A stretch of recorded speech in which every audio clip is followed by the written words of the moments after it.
기도드립니다. 아멘. 오늘 어린이 주일입니다. 아까 유튜브 영상을 보셨고 또 유아 세례 장면을 보시면서 우리 자녀 세대가 참 잘 자라고 있구나, 그런 생각이 드니 참 흐뭇합니다. 하나님의 은총이 우리 자녀 세대 위에, 그리고 오늘 이 자리에 가득하길 간절히 소망합니다. 여러분, 하나님께서 우리에게 가정을 허락하신 이유가 여러 가지 이유가 있겠지만, 그중 하나는 바로 하나님의 사랑이 어떤지를 조금이나마 알게 하시려는 데 있구나 하는 걸 깨닫게 됩니다. 여러분, 성경 속에 등장하는 여러 가정들을 이야기를 한번 보십시오. 그 가정들 이야기에는 하나님의 사랑이 담겨 있고, 특별히 독생자 예수 그리스도를 이 땅에 보내신 아버지 하나님의 마음은 과연 어떠한 것인지 여기저기 흩어져 있습니다. 가령 창세기 22장을 보면 아브라함이 아들 이삭을 하나님께 제물로 바치는 장면이 나옵니다. 하나님은 아브라함이 75세였을 때 그를 부르시면서 말씀하십니다. 너로 큰 민족이 되게 하겠다, 이렇게 약속하셨죠. 그리고 25년이 지나서 100세에야 아들 이삭을 선물로 주셨습니다. 100세에 얻은 아들, 얼마나 귀하게 얻은 아들입니까? 그런데 하나님은 10여 년이 지난 어느 날 그 아들을 제물로 바치라 그러십니다. 여러분, 어떻게 쉽게 아들을 바칠 수 있겠습니까? 그 장면에서 독생자 예수 그리스도를 우리에게 내어주신 하나님의 그 마음, 아버지의 마음을 어렴풋이 우리가 엿볼 수 있습니다. 또 사사기 11장에 보면 사사 입다가 나옵니다. 암몬과 전쟁을 앞두고 입다는 하나님께 서원 기도를 합니다. 하나님, 암몬 자손을 제 손에 붙여주십시오.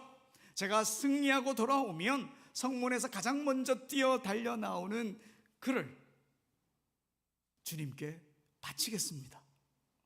정말 인신제사니까 무모한 서원처럼 보일지 모르겠습니다. 하지만 그만큼 입다의 심정이 절박했다, 이걸 우리가 알 수 있게 됩니다. 그런데 전쟁에서 하나님의 도우심으로 큰 승리를 거두고 성으로 돌아왔는데 가장 먼저 뛰쳐나온 사람이 누굽니까? 그의 무남동녀 외동딸이었습니다. 기쁨은 한순간에 무너지고 말았습니다. 입다는 옷을 찢으며 가슴을 치며 통곡합니다. 그날은 그의 생애에서 가장 고통스러운 날이 된 거죠.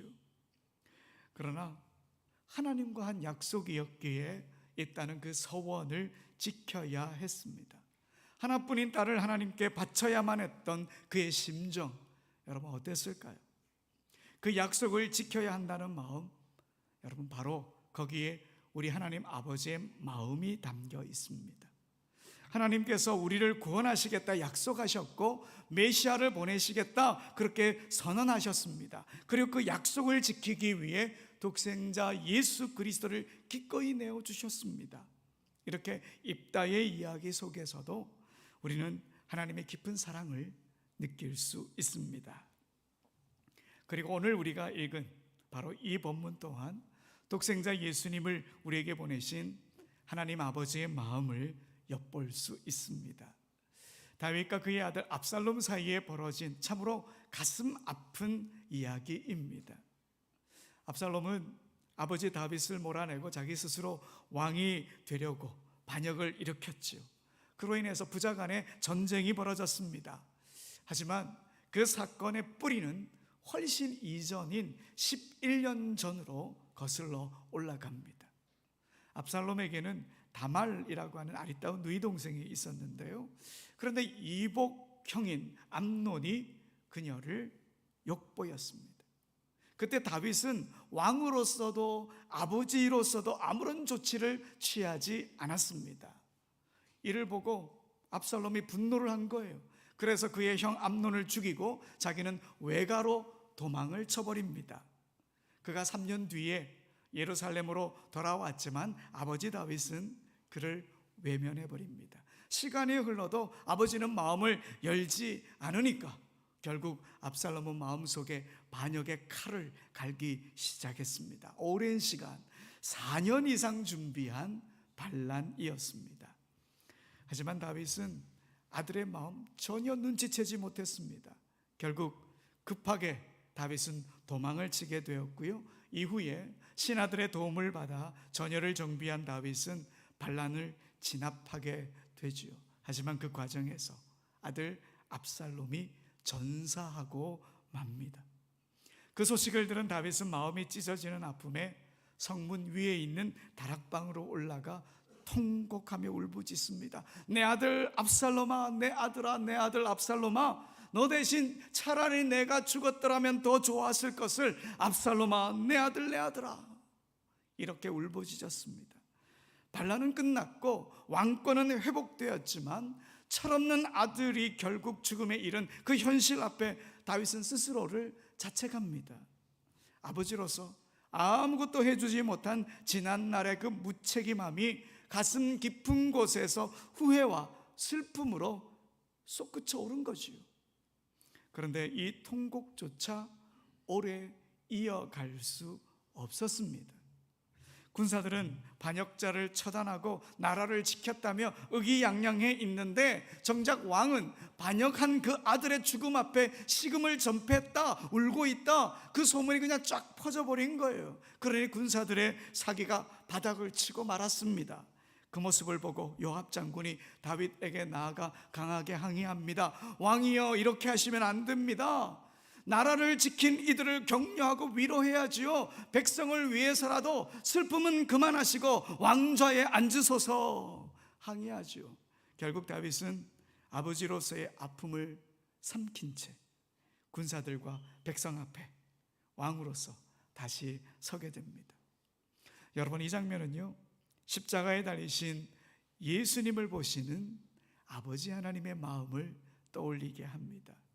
예수님의 고통 앞에 하나님은 능히 개입하실 수 있으셨습니다. 당장 예수님을 십자가 아래로 내리실 수도 있었고, 예수님을 조롱하고 처형한 저들 불을 내려서 심판하실 수도 있으셨습니다. 그러나 하나님 아무 일도 하지 않으셨습니다. 침묵하셨습니다.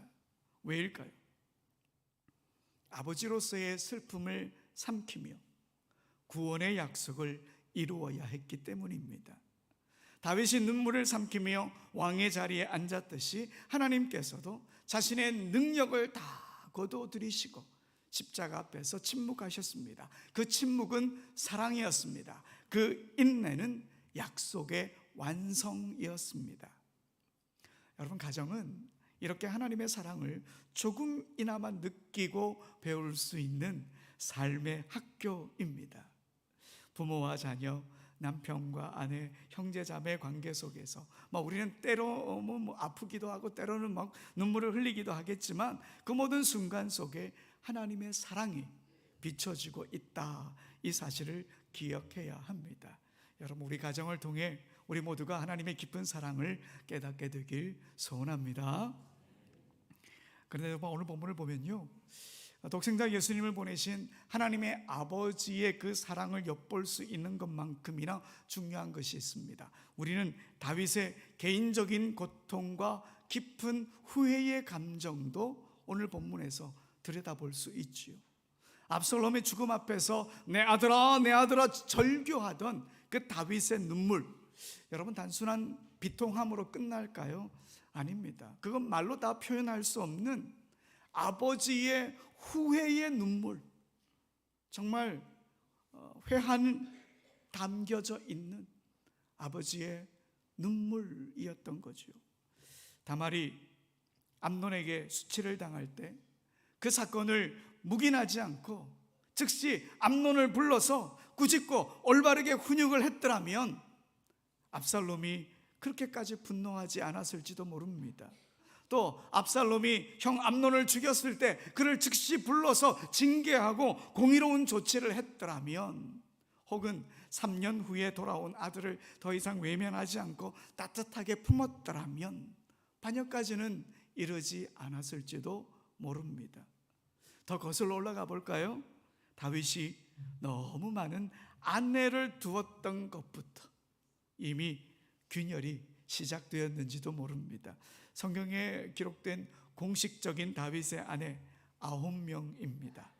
그들에게 태어난 아들만 19명, 딸은 1명, 성경에 이름이 기록된 자녀만 20명입니다. 자녀들이 서로 다른 어머니에게서 태어났으니 갈등이 없을 수 없었겠죠. 여러분, 신명기에 보면 왕은 아내를 많이 두어서는 안 된다, 그 말씀이 분명히 기록되어 있는데 그 말씀을 기억하지 못하고 그는 아내를 많이 두고 말았습니다. 가정의 갈등과 아픔이 더해진 거지요. 물론 정치적인 이유로 맺은 혼인도 있겠지요. 하지만 다윗이 그 모든 일들을 돌아보며 압살롬의 죽음 앞에서 후회스러운 그런 옛 일들을 떠올랐을 것입니다. 여러분, 우리도 마찬가지이지 않습니까? 특별히 가장 가까운 가족에게 너무 쉽게 후회할 말, 후회할 행동들 그냥 막 하게 되지 않던가요? 어느 신용카드 회사에서 40대 가장들에게 설문조사를 했습니다. 이런 질문을 했습니다. 지금 당신이 세상을 떠나게 된다면 아내에게 가장 먼저 남기고 싶은 유언은 무엇입니까? 40대 가장에게 물었어요. 가장 많은 응답이 무엇이었을까요?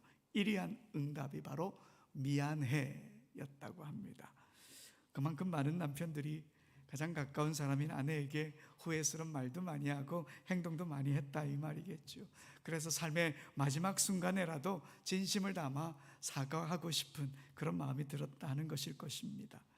이처럼 후회는 늘 가까운 관계 속에서 가장 사랑해야 할 사람에게 남기는 게 아닐까, 그런 생각이 듭니다.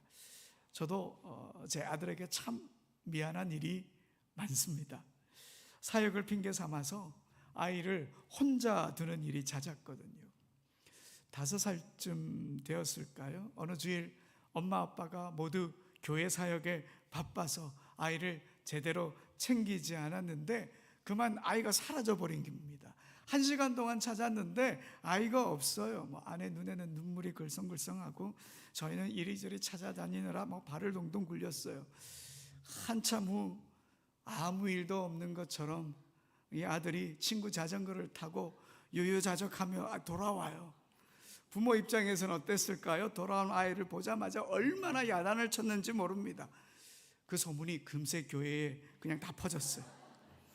그 다음 주일 한 청년이 저에게 사진 한 장을 문자로 보내왔습니다. 문자에 전도사님, 준이 지금 중등부실에서 드럼 치고 있어요. 제보를 해준 거예요. 제 아들이 사라진 게 아니라 안심하고 있어라, 그러면서 저에게 제보를 보냈어요. 어떤 사진일까요?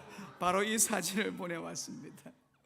사진을 보니까요, 아이가 장화를 신고 있고요, 민소매를 입은 채 드럼을 치고 있는 거예요. 그날도 사라진 게 아니라 교회 안 어딘가에서 자기만의 방식으로 시간을 보내고 있었던 거죠. 그때가 마침 인도네시아 선교를 두고 한참 기도하던 때였습니다. 그런데도 정작 아이에게는 충분한 관심을 주지 못했던 거죠. 그 당시에 제 아들이 저에게 붙여준 별명이 있습니다. 전에도 한번 말씀드린 것 같은데 나중에 라고 하는 별명을 저에게 붙여줬습니다. 뭔가 부탁을 하면 제가 늘 나중에 조금 있다가 다 끝나고 나서 이렇게 대답하니까 아이가 그래, 아빠는 나중에야, 아빠는 나중에야. 아마 그때부터 저희 부장안의 신뢰가 조금씩 금이 가기 시작한 건 아닐까, 그런 생각을 해봅니다.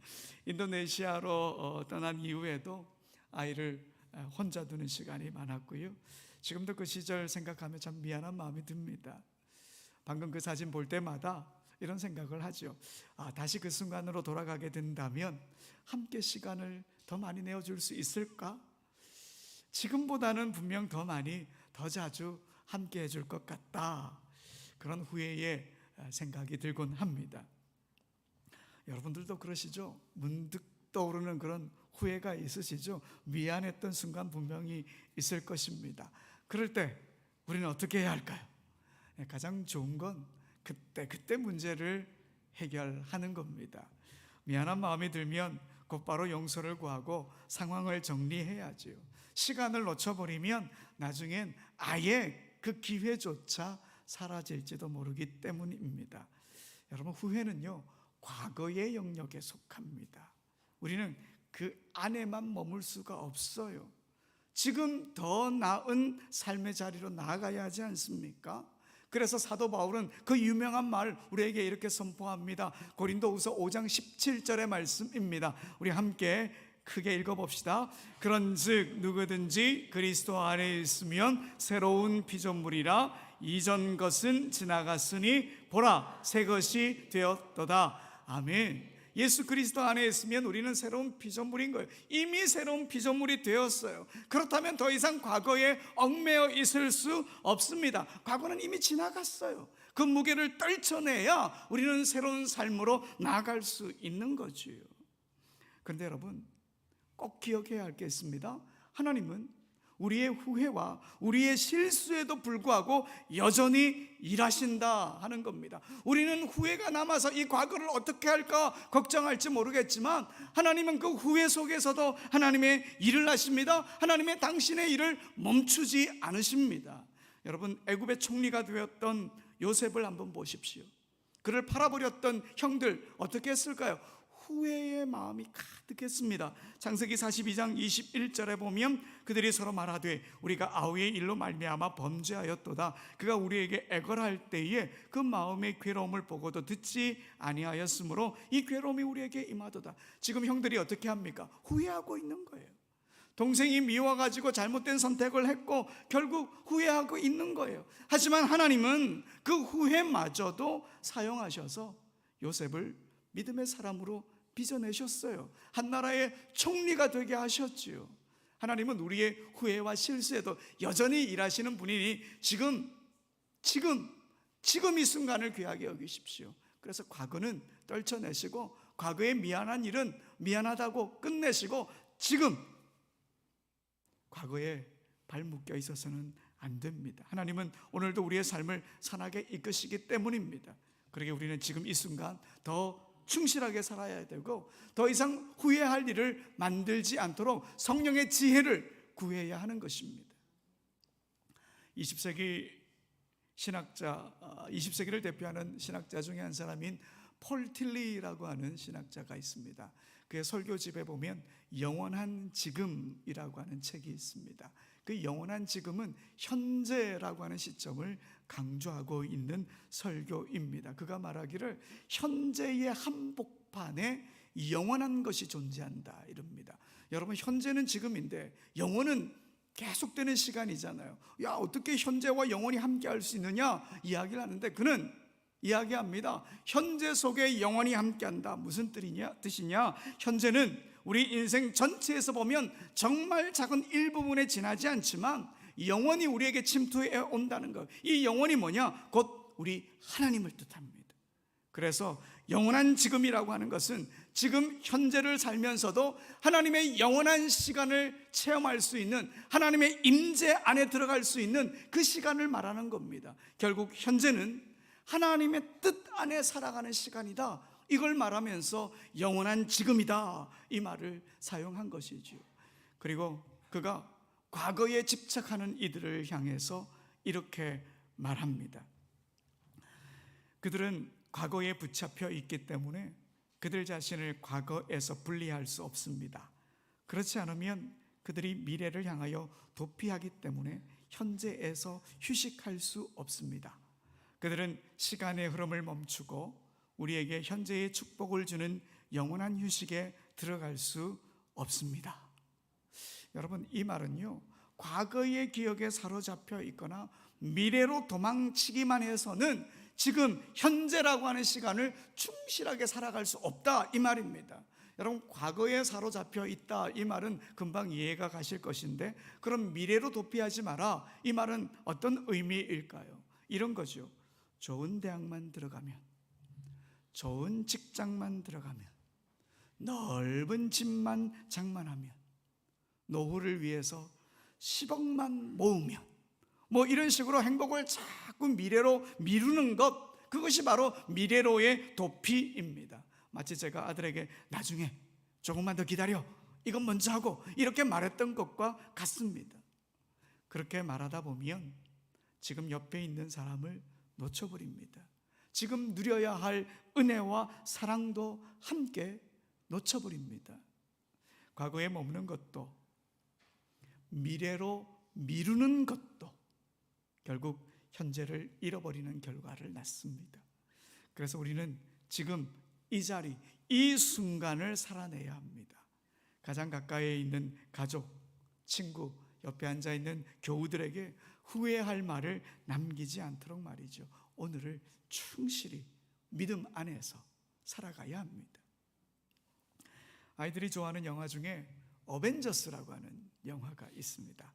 그 영화에 등장하는 헐크 역할을 맡은 배우가 마크 러팔로입니다. 이 배우는 참 많은 고난을 겪었습니다. 800번이 넘는 오디션에 떨어졌고요. 뇌종양 수술을 받았지만 안면 마비가 와가지고 긴 재활의 시간을 가져야만 했습니다. 동생은 갑작스런 총기 사고로 일찍 세상을 떠났습니다. 정말 인생의 풍랑을 여러 차례 경험했지요. 이 마크 러팔로에게 아들이 하나 있습니다. 아버지가 촬영장에 갈 때마다 이 아들이 따라다니면서 참 즐거워했다고 해요. 하지만 이 아이가 좋아하는 캐릭터는 아빠가 맡은 헐크가 아니라 로키를 아주 좋아했다고 그럽니다. 촬영장에서도 아빠를 따라다니는 게 아니라 로키 배역을 맡은 배우를 그냥 졸졸졸졸 따라다녔다고 그래요. 그러던 어느 날 집에서 마크 러팔로가 이 아들이 잘못해서 막 훈육을 했다고 그래요. 너 다시는 이러면 돼, 안 돼, 막 이렇게 야단을 쳤대요. 그러자 아이가 큰 소리로 말합니다. 난 헐크가 싫어, 헐크는 구려, 막 그렇게 이야기했다고 그래요. 아빠가 맡고 있는 배역이 싫다는 걸까요? 아니면 화가 난 아빠가 싫다는 걸까요? 아빠가 싫다는 거죠. 이런 말 귀엽게 받아들일 수도 있지만, 만약 그날 아빠의 컨디션이 좀 안 좋았고 스트레스를 엄청 받고 있고 감정이 기분이 별로 안 좋았다, 그러면 보통 아버지들은 어떻게 할까요? 아이를 쥐잡듯 합니다. 제가 어떻게 잘 알까요? 저도 그랬으니까요. 사람들은 종종 후회할 일을 만드는 이유를 감정의 문제, 컨디션의 문제, 또 스트레스의 문제, 그 문제 때문이다 말합니다. 맞지요. 감정에 상해 있으면 자제력이 약해지고 지쳐 있을 때는 사소한 일에도 쉽게 우리가 화를 내게 되지요. 그래서 여러 조언들을 합니다. 후회할 것 같은 일을 할 것 같으면 숨을 깊게 쉬어라. 1부터 10까지 세고 난 다음에 천천히 말해라. 이런 조언들을 합니다. 하지만 여러분, 우리는 신앙인이지 않습니까? 이 문제를 신앙의 문제로 바라보는 지혜가 필요합니다. 후회할 말을 툭 뱉고 상처를 주는 행동을 하고 마는 건 사실상 우리 내면의 은혜가 말라가고 있다는 증거입니다. 우리 마음속에 말씀이 사라지고 기도가 끊기고 하나님과의 교제가 느슨해졌을 때 우리는 너무도 쉽게 후회할 일들을 만들어내는 겁니다. 그러니 여러분, 매일매일 우리의 믿음을 점검해야 합니다. 주님의 은혜를 다시 구해야 합니다. 마음이 흔들릴 때마다 후회할 일을 만들지 말고 먼저 입에서 주여, 아버지여, 먼저 이 말을 외칠 줄 알아야 합니다. 그 짧은 한마디가 기도가 되고요, 그 기도가 우리를 주님께로 이끄는 은혜의 문턱이 될 수 있습니다. 여러분 기억나시죠? 작년 이맘때쯤에 가훈 전시회 우리가 하지 않았습니까? 그리고 그 가훈을 예쁘게 액자에 담아서 각 가정에 선물로 드렸습니다. 그 가훈 지금도 잘 기억하고 계신가요? 그 가훈을 따라 살아가려고 막 애를 쓰고 있습니까? 올해는 또 다른 숙제를 하나 내어드리겠습니다. 작년 가훈에 알맞은 실천사항을 정리해서 우리 가정 5계명을 한번 정해보는 겁니다. 가족들이 함께 의논해서 우리 가정의 신앙과 삶의 기준이 될 만한 5가지 계명을 만들어 보는 거지요. 그래요. 그 내용 본당 입구에 보면요, 딱 준비해 놨습니다. 우리 가정 5계명 용지를 준비해 놨거든요. 그 용지에 기록해서 제출해 주십시오. 그러면 저희가 정성껏 디자인해서 다시 가정에 전달해 드리도록 하겠습니다. 오늘 집에 돌아가셔서 가훈 액자도 한 번 더 들여다보시고, 장식용으로만 두지 마시고 한 번 더 들여다보시고, 또 가정 예배 때든 가족 식사 자리든 시간을 내어서 함께 대화를 나누어 보시기 바랍니다. 혹시 가족 안에서 서로에게 후회될 만한 말이나 행동을 했다면 그 자리에서 용서를 구하고 관계를 회복해 보시기 바랍니다. 기회는 지금입니다. 지금이 가장 좋은 때입니다. 사랑하는 여러분, 우리 모두 완벽한 부모 아니죠. 완벽한 자녀도 없습니다.